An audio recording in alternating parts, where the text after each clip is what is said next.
What's up, bitches?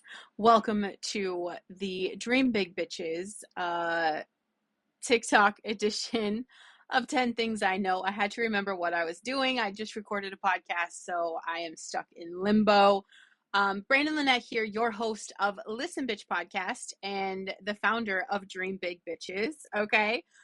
Super excited to start this series with you guys. I did it on Facebook a while back and it was kind of meh because we know like Facebook is dying. Okay. Slow death, but Facebook is dying. So we are trying to revitalize things over here on TikTok. In fact, okay, I'll just tell you this right now. If you are looking for a community, if you're looking for friends, if you're looking to network, if you're looking for live access, if you're looking for TikTok shop, digital marketing, creator rewards, maybe you're just, new to TikTok, but literally, if you want to make money on the internet, and have a solid connection of people that love and support you, that know, like, and trust you, make sure you are jumping on my lives at 9 a.m. Eastern, Monday through Friday. Okay. So if you see a red ring around my name here, that means we're popping off live. Okay. Otherwise, I do hope that you get some value from the 10 Things I Know series. Today, it is 10 things I know about how to destroy a relationship. Okay.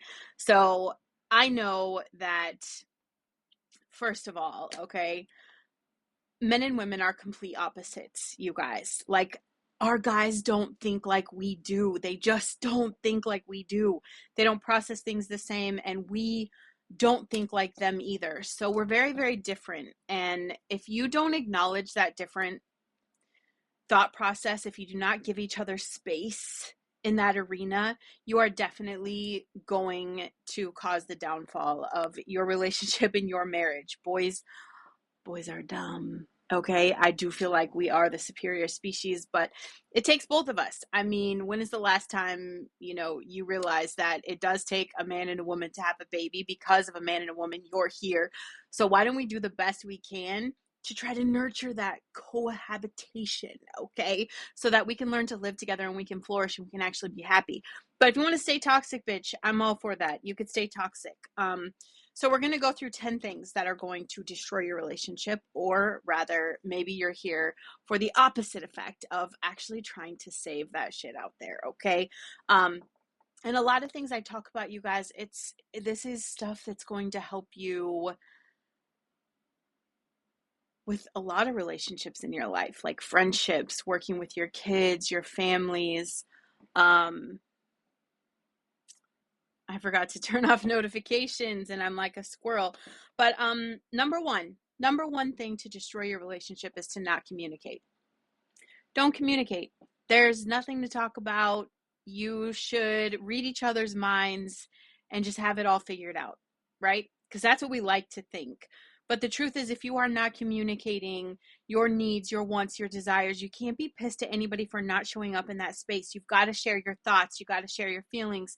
You got to share your concerns. You have to actively listen to someone else's perspective.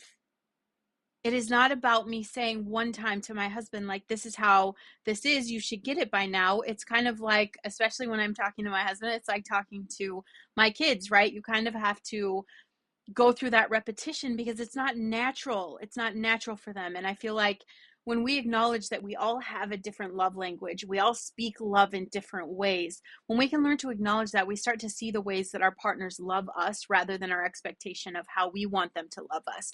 And if there's a way that you want to be loved, you have to talk about that. Otherwise, you don't get what you want in the relationship and you stay pissed off and you start harboring resentment and then you start looking for it in other places, right? Isn't that kind of how the situation goes?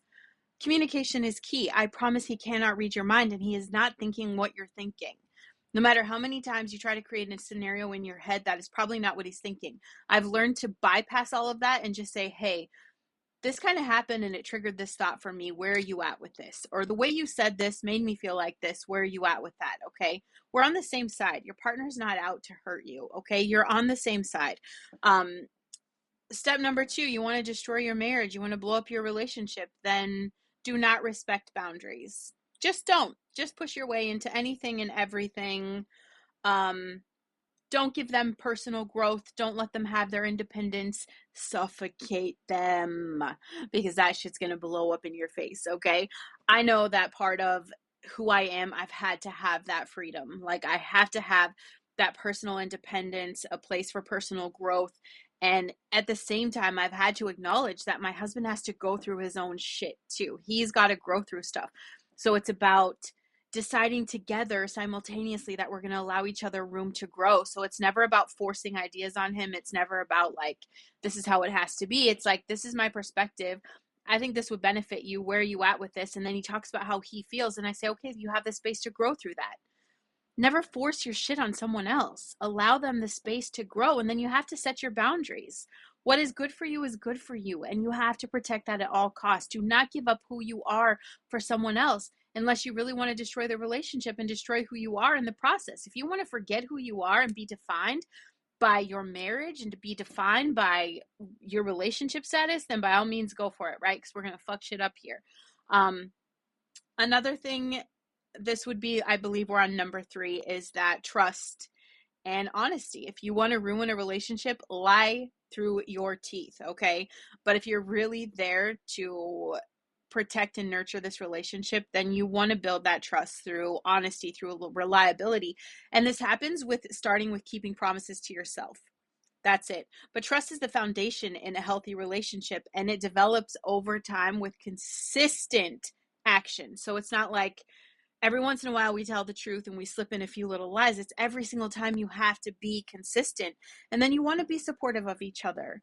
You want to be encouraging. Unless you really are trying to burn this bitch down, then I want you to shut down every dream your partner's ever possibly had. Just shut it down. Shut it down, okay? And you know how, you know the saying, happy wife, happy life. So if you want to ruin your marriage, you should follow that mantra, okay? You should follow that mantra along with all the other Facebook, fucking Instagram quotes that are going to be toxic as hell, because that's not where any two people are.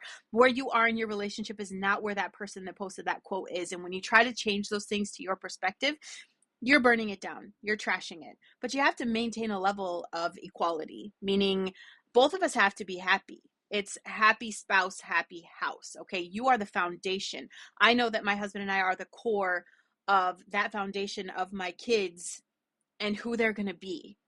We don't have that foundation. We don't have anything. And if you don't have anything, you are not sticking to the full capacity and potential you have as a co-parent in that situation. So you want to maintain that equality with a mutual sense of respect and partnership. So it's not about like asking permission. It's like, I want to bring this to the table for discussion. It's going to take time away from the family. How do you feel about this? And then you can talk about how important it is to you, how you don't want to destroy that. And then it's important that you are showing affection. Okay. Unless you want to burn it down, don't show affection, because obviously people will definitely not respond to that in a relationship. But that affection is how you foster that connectivity, okay? How you are really growing on an intimate level. You want to share responsibilities, okay? So I'm a stay-at-home mom. I'm in that era of housewife. So most of the house chores are on me. But when my husband's home, you better believe like he's doing the dishes, he's doing the things, because I still do other stuff in here. You know, I have a great time recording a podcast for you guys 5 days a week. Listen, bitch, on Apple and Spotify. It's a mutual thing. We're both bringing something to the table. And again, we're going to circle back to that communication. If you don't want a successful relationship, then expect everything from them. Expect them to read your mind. Expect them to have shit done. Expect them to love the way that you want.